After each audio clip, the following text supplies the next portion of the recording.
قصيدة للشاعر خادم أهل البيت عليهم السلام نبيل الشمر.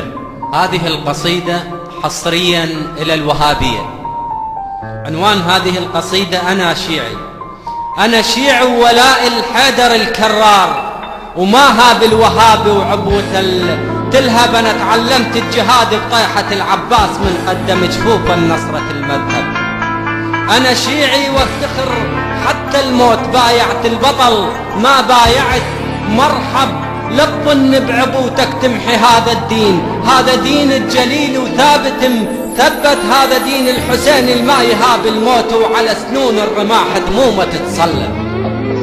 هذا دين الحسين الما يهاب الموت، وعلى سنون الرماح دمومه تتصلب. بالسيوف الغدر قطعت أصل الدين، قطعت الحسين الما ركع لحد، وسمعت الرؤوس على الرماح ترتل القرآن. يا قصة العجيبة للكهف أعجب، رؤوس على الرماح ترتل القرآن. وحق جدك محمد قصتك أعجب. يا دين الوهاب الجاي عنا تقول، مو هذا الحسين وجده مو أحمد. يا دين الوهاب الجاي عنا تقول، مو هذا الحسين وجده مو أحمد.